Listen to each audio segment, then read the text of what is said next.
செல்லமணிகண்டன், இங்க பாஜகவிடம் மீண்டும் அதிமுக பொதுச் செயலாளர் எடப்பாடி பழனிசாமி சரணடைந்து விட்டார். அதிமுகவை படிப்படியா ஒப்புக் கொடுக்க ஆரம்பிச்சிட்டார். தொடர்ந்து தமிழ்நாட்டையும் முழுவதுமா பாஜகவினுடைய கண்ட்ரோலுக்கு கொடுக்க முயற்சி செய்கிறார் அப்படிங்கிற விமர்சனத்தை இன்றைக்கு முதலமைச்சர் முன்வைத்திருக்கிறார். நியூஸ் 18 சொல்லதிகாரம் நேயர்களுக்கு வணக்கங்க. கொஞ்சம் தயவு பண்ணி மற்றவங்க பேசுறப்ப எப்படி நான் அமைதி காத்துறோம் அந்த மாதிரி நான் பேசுறப்ப யாரும் குறுக்கிடக்கூடாதுங்க. இது ஒரு வேண்டுகோள். திரு ஜி.கே. நாகராஜ் அவர்களுக்கு முதல்ல நான் என்னுடைய கடுமையான கண்டனத்தை தெரிவிச்சுக்கிறேங்க.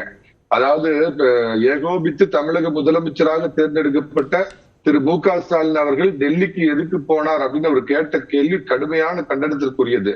நிதி பிரச்சனைக்காகத்தான் அவர் டெல்லிக்கு போனார் அப்படிங்கிறது உலகத்துக்கே தெரியும். அப்படிங்கிறப்ப ஒரு அரசியல் இருக்கக்கூடிய நாகராஜுக்கு அது எப்படி தெரியாம போச்சுன்னு எனக்கு வியப்பா இருக்குது. பட் சொல்ல மறந்த ஒரு வார்த்தை, தன்னுடைய மகன் உதயநிதி சிக்கலை தீர்ப்பதற்காக நிதி ஆயோக் கூட்டத்திற்கு முதலமைச்சர் போனார் அப்படிங்கிறது ஆதாரமற்ற அவதூறுகளை நான் கண்டம் பண்றேன். அதுக்கு ஏதாவது ஆதாரம் சொல்லுங்க. இந்த பொய் இந்த நரேஷனை அவங்க திரும்ப திரும்ப கட்டமைக்கிறாங்க.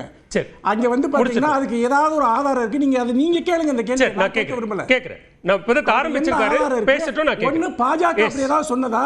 பாஜக செய்தி தொடர்பாளர் ஏதாவது சொன்னாங்களா? மோடி சொன்னாரா? அமித்ஷா சொன்னாரா? அப்ப இவருக்கு அந்த ரகசியம் எப்படி தெரியும்? முடிக்கிட்டோம் திருமணிகண்டன் அவர் முடிக்க சொல்லுங்க சார். மொத்தமா பேச சொல்லுங்க. மணிகண்டன் உங்க கருத்துக்கான நேரம் தான். மணிகண்டன் சொல்லிட்டே இருந்தா பேசுங்க. நான் கேக்குறேன் மனுஷ் என்ன கேட்டாரு. அப்ப அவங்க வந்து சொல்ல சொல்லுங்க. மோடி சொல்லட்டு வந்துட்டு இல்ல வேற விஷயத்துக்காக வந்தாங்க. 4 வருஷமா போலியா? எல்லா முதலமைச்சர் லெட்டர் நீங்க யாரும் போகாதீங்க. இந்த வருஷம் மட்டும் எதுக்கு போறீங்க? உதய நிதி சிக்கல் அதுக்கு நீங்க ஆயோக் கூட்டத்துக்கு போறீங்க. மாதிரி பேசாதீங்க. இல்ல இல்ல வேண்டாம். நல்ல வார்த்தைகளை பேசுவோம். மனுஷ் நல்ல வார்த்தைகளை பேசுவோம். இல்ல நல்ல வார்த்தைகளை பேசுவோம். நான் பேசட்டும். let him speak. நான் சொல்றேன். நான் கேட்கிறேன். அத சீஃப் மினிஸ்டர் நான் கேட்கிறேன். வந்து ஆபீஷியல் ஆனது எதுவா இருந்தாலும் நான் கேட்கிறேன். அதுல உதயநிதி எங்க வர்றாரு? முதல்ல அவர் பேச விடுவோமே. முதல்ல அவர் பேசட்டும். முதல்ல அவர் பேசட்டும். கேள்வி கேட்கட்டும். பேசட்டும். ஒரு ஆதாரம் சொல்ல சொல்லுங்க. பேசட்டும். திரு மனுஷ் அவர் முதல்ல பேசட்டும். மணிகண்டன் பேசட்டும். மணிகண்டன், ஒரு நாளும் இது போல் நான் அழுதவன் அல்ல. அந்த திருநாளை மகன் கொடுத்தான் யாரிடம் சொல்ல? அதான் பிரச்சனை. அதாவது கே ஷா அப்படி மன்னிக்கணும். அதாவது ஷானால எல்லாம் ஒண்ணும் பண்ண முடியாது அப்படின்னு சொல்லி முதலமைச்சர் இன்னைக்கு திமுக கூட்டப்பட்ட கூட்டத்துல வந்து சவால் விட்டாருங்க. கே ஷா அப்படிங்கிற ஒரு நாள் இவங்க ஆட்சி ஏற்கனவே வீட்டுக்கு போச்சு. இன்னைக்கு அமித்ஷாவினால திரும்ப ஒரு தடவை வீட்டுக்கு போகுது அப்படிங்கிறது வரலாறு முதலமைச்சருக்கு எப்படி தெரியாம போச்சுன்னு எனக்கு தெரியலீங்க. ரெண்டாவது சொல்றார் 7வது முறையாக ஆட்சி அமைப்போம் அப்படின்னு சொல்லியிருக்கிறார் முதலமைச்சர். அவருடைய நம்பிக்கையை அவர் வெளிப்படுத்திருக்கிறாரு. 7வது முறையா தமிழகத்தை திமுக ஆட்சி அமைச்சதுன்னா அது தமிழ்நாட்டுக்கு 7.5 பிடிச்ச மாதிரி ஆயிடும். அதனால நிச்சயமா தமிழ்நாட்டுக்கு 7.5 பிடிக்காம பழனியில் இருக்கிற பழனிசாமி காப்பாற்றுவாருங்கிற நம்பிக்கை இருக்குதுங்க. பாலவேல் ஒண்ணு புரிஞ்சுக்கணுங்க. நாட்டு பிரச்சனைக்கு நாடாளுமன்ற தேர்தல், வீட்டு பிரச்சனைக்கு சட்டமன்ற தேர்தல், ரோட்டு பிரச்சனைக்கு உள்ளாட்சி தேர்தல். அதை விட்டுட்டு எப்ப பார்த்தாலும் மோடி காரணம், அமித்ஷா தாடி காரணம், ஆர்.என். ரவி காரணம், மாநில சுயாட்சி, மத்தியில ஆட்சியில உட்கார்ந்து சொல்லிட்டு இருந்தீங்க. 4 மாசத்துக்கு முன்னாடி நீங்களே அதானே சொல்லிட்டு இருந்தீங்க. அது வந்து மோடி வந்து தமிழ்நாட்டுக்கு துரோகம் பண்றாரு, அமித்ஷா துரோகம் முடிக்கட்டும். இல்ல கட்சியினுடைய பொதுக்குழுல தீர்மானம் நிறைவேற்றினாங்கன்னா எல்லா விஷயத்தையும் உட்படுத்துவது. சமீபத்துல அதிமுக பொதுக்குழு செயற்குழுல தீர்மானம் நிறைவேற்றினா மாநில அரசை கண்டிச்சு தீர்மானம் நிறைவேற்றலையா? அந்த மாதிரி இவங்க மத்திய அரசை கண்டிச்சு தீர்மானம் நிறைவேற்றாங்கன்னு அதை பார்க்க மாட்டீங்களா? தேவகவுடா, குஜ்ரால், வாஜ்பாய், மன்மோகன் சிங் 1, மன்மோகன் சிங் 2 ஆக மொத்தம் 18 வருஷம் மத்தியில கோலேஜன் வரைக்கும் எங்ககையா போச்சு உங்க மாநில சுயாட்சி? எங்க போச்சு கல்வியை மாநில பட்டியல கொண்டு வரது? எங்க போச்சு தமிழ் ஆட்சி மொழியா கொண்டு வரது? முடிக்கட்டும். இதே வாய் தான் 4 மாசத்துக்கு முன்னாடி மோடியை திட்டுச்சு, அமித்ஷா பேசி முடிச்சுட்டு பேசலாம். எல்லாரும் அவருடைய முதல் சுற்று தான் பேசி முடிக்கட்டும்.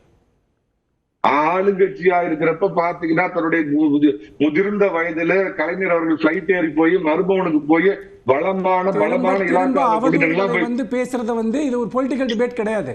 தமிழ்நாட்டு நிதியை பத்தி பேசினாலும் சரி, எதை பத்தினாலும் பர்சனல் அட்டாக் அவர் தொடர்ந்து பண்றாரு. நான் நீங்க பேசி முடிங்க. பழனிசாமி ஊழல் வழக்கு காப்பாத்தி பதில் சொல்லுங்க. உங்களுக்கான நேரத்தை நான் கொடுக்கிறேன். நீங்க பதில் சொல்லுங்க. நான் வரேன். இவர் வந்து பாத்தீங்கன்னா நிறைவு செய்யுங்க. மணிகண்டன் எந்த பதவி இல்லாம இருந்தாங்களா? நிறைவு செஞ்சிடறேன். இப்படி விட்டா எப்படிங்க பேச முடியும்? மணிகண்டன் உங்க கருத்தை முடிங்க. கருத்து முடியும். எல்லா சேனலும் போய் பேசிட்டு இருப்பீங்க.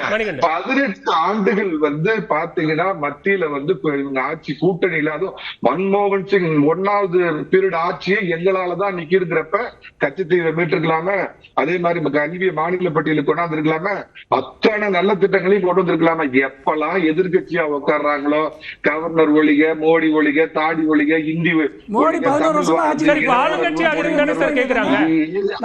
ஆளுங்கட்சியாக இருந்ததானே ஆளுங்கட்சியாக இருந்ததானே இப்ப இந்த கோரிக்கைகள் வைக்கப்படுது. நிறைவேற்றப்படாத கோரிக்கைகளை மத்திய அரசிடம் ஒரு மாநில முதலமைச்சர் வைப்பதில் என்ன சிக்கல் இருக்கு? ஐயா அதைத்தான் கேக்குற. 18 வருஷம் மத்தியில கோல வச்சிருக்கீங்களா?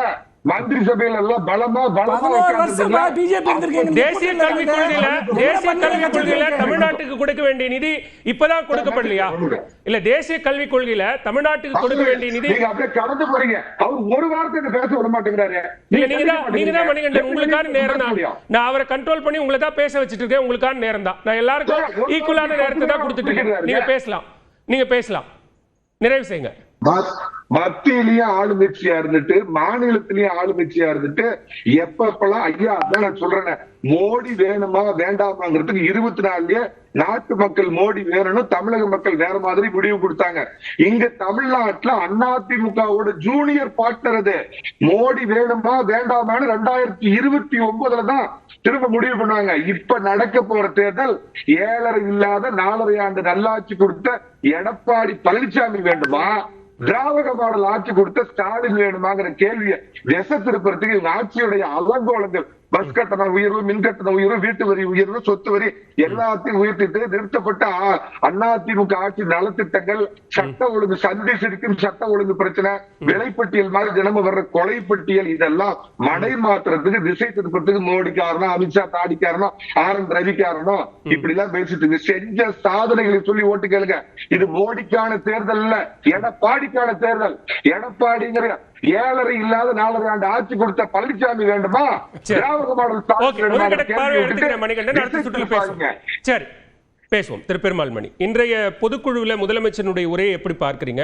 ஆளுங்கட்சியாகவே இருந்தாலும் எதிர்க்கட்சிகள் சந்திக்கக்கூடிய அளவுக்கான நெருக்கடிகளை திமுக சந்திக்குது. நிறைய எதிரிகள் இருக்காங்க. எல்லாத்தையும் தாண்டித்தான் ஆட்சியையும் கட்சியையும் தான் வழிநடத்தி கொண்டிருக்கிறேன், அந்த பொறுப்பை என் தோள்ல சுமந்துட்டு இருக்கிறேன் அப்படின்னு முதலமைச்சர் பேசியிருக்கிறார். முதலமைச்சர் ஐயா அவர்கள் இப்போ எந்த மாவட்ட நிகழ்ச்சிக்கு போனாலும் வழக்கமாக இப்போ சமீபமாக என்ன பண்ணுவாங்கன்னா, முதல் நாள் சாயந்தரம் போயிடுவாங்க. முதல் நாள் சாயந்தரம் மக்களை சந்திக்கிறது, ஒரு சின்ன ரோட் ஷோ இருக்கும். அப்புறம் ஒரு சிறிய கட்சி நிர்வாகிகளோட ஒரு நிகழ்ச்சி இருக்கும். மறுநாள் காலையில் ஒரு அரசு நிகழ்ச்சி இருக்கும். இது பெரும்பாலான மாவட்டங்களுக்கு இப்போ முதல்வர் ஐயா அந்த மாதிரி போகிறாங்க. இப்போ அதே பேட்டர்னோட ஒரு எக்ஸ்பான்ஷன் அல்லது ஒரு கிராண்ட் வடிவம் தான் இந்த பொதுக்குழுக்கு போனப்போ. அந்த ரோட் ஷோங்கிறது வந்து ஒரு பெரிய road show, grand road show. ஆனால் அது இவ்வளவு சிரமப்படணுமா அப்படின்னு, ஏன்னா அது ரொம்ப நம்ம நினைக்கிற மாதிரி இல்லை. அவ்வளோ தூரம் போகிறது, அவ்வளோ மக்களை சந்திக்கிறதுலாம் கடுமையான உடல் உழைப்பை செலுத்தக்கூடிய ஒரு விஷயம். அதை பண்ணியிருக்காங்க. அப்புறம் அவருடைய சகோதரர் அவர்களை சந்தித்ததில் ஒரு நிச்சயமாக ஒரு நுண்ணரசியல் இருக்குது. அது ஒரு பாசிட்டிவ் சைன் தான். அப்புறம் மதுரை சார்ந்த சில விஷயங்களையும் அதில் தொடங்கி வச்சுருக்காங்க. ஏன்னா இது வந்து ஒரு பேட்டர்ன் இருக்குது. ஏன்னா இப்போ மற்ற மாநில அரசு நிகழ்ச்சிகளுக்கு போகிறப்பவும் அவங்க இந்த வடிவமைப்பில் தான் நிகழ்ச்சிகளை பண்ணுவாங்க. இப்போ மதுரையில் கூட ஒரு கோவிலுக்கான மேற்கூரை தொடக்கி வச்சுருக்காங்க. அப்போ வேறு சில ஊர்களுக்கு போகிறப்போ மூத்த நிர்வாகிகளை சந்திக்கிறாங்க. அதே மாதிரி இங்கே வந்து தன்னுடைய சகோதரரை சந்திச்சிருக்காங்க. இப்படி ஒரு பேட்டர்ன் இருக்குது. ஆனால் இதில் எல்லாவற்றிலும் முக்கியமானது அந்த பொதுக்குழுவில் நடந்த விஷயங்களில் இப்போ கழக உறுப்பினர்களுக்கு நிவாரண நிதியாக வந்து ஒரு அகால மரணம் அடைந்தால் 10 லட்சம் ரூபாய் பணம், அதாவது குழந்தைகள் வந்து 21 வயதுக்கு. இது வந்து எனக்கு தெரிஞ்சு இந்தியாவில் வேறு எந்த அரசியல் கட்சியும் அறிவிச்சிருக்காங்களான்னு தெரியல. சரி, முதன்முறையாக திமுக தான் அறிவிக்கிறாங்கன்னு நினைக்கிறேன். ஏன்னா